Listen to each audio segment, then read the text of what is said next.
मेरे प्यारे देशवासियों, देश के हर गरीब, हर व्यक्ति तक पोषण पहुंचाना भी सरकार की प्राथमिकता है।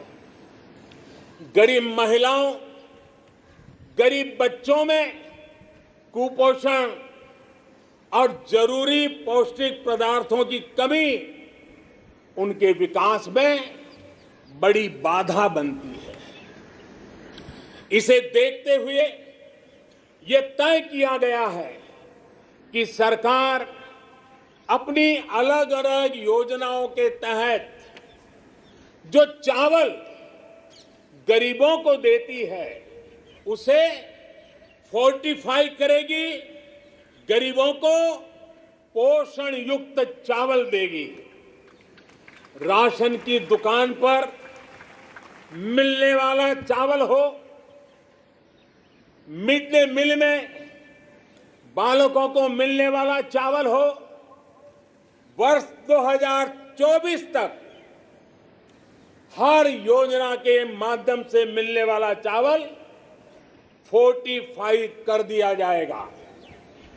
मेरे प्यारे देशवासियों, आज देश में हर गरीब तक बेहतर स्वास्थ्य सुविधा पहुंचाने का अभियान भी तेज गति से चल रहा है। इसके लिए मेडिकल शिक्षा में जरूरी बड़े बड़े सुधार भी किए गए हैं। प्रिवेंटिव हेल्थ केयर पर भी उतना ही ध्यान दिया गया है। साथ साथ देश में मेडिकल सीटों में भी काफी बढ़ोतरी की गई है। आयुष्मान भारत योजना के तहत देश के गांव-गांव तक क्वालिटी स्वास्थ्य सेवाएं पहुंचाई जा रही है।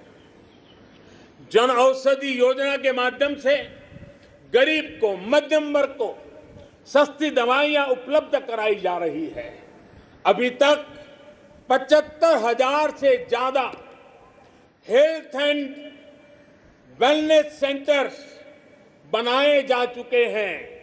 अब ब्लॉक स्तर पर अच्छे अस्पतालों और आधुनिक लैब के नेटवर्क पर विशेष रूप से काम किया जा रहा है। बहुत जल्द देश के हजारों अस्पतालों के पास अपने ऑक्सीजन प्लांट भी होंगे। मेरे प्यारे देशवासियों, 21वीं सदी में भारत को नई ऊंचाई पर पहुंचाने के लिए भारत के सामर्थ्य का सही इस्तेमाल, पूरा इस्तेमाल, ये समय की मांग है, बहुत जरूरी है। इसके लिए जो वर्ग पीछे है, जो क्षेत्र पीछे है, उनकी हैंड होल्डिंग करनी ही होगी।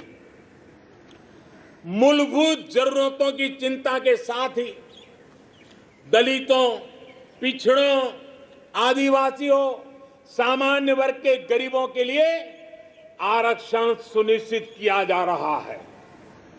अभी हाल ही में मेडिकल शिक्षा के क्षेत्र में ऑल इंडिया कोटे में ओबीसी वर्ग में को आरक्षण की व्यवस्था भी की गई है।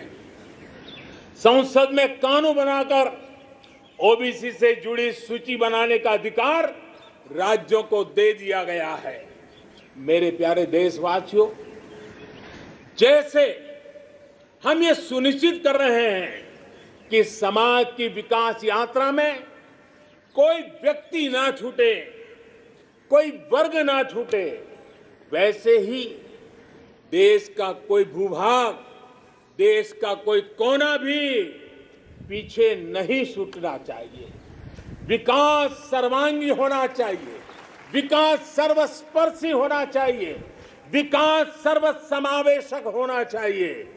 देश के ऐसे क्षेत्रों को आगे लाने के लिए पिछले 7 वर्षों में जो प्रयास किए गए हैं, अब उसे और तेजी देने की दिशा में हम आगे बढ़ रहे हैं। हमारा पूर्वी भारत, नॉर्थ ईस्ट जम्मू कश्मीर, लद्दाख सहित पूरा हिमालय का क्षेत्र हो, हमारी कोस्टल बेल्ट या फिर आदिवासी अंचल हो, ये भविष्य में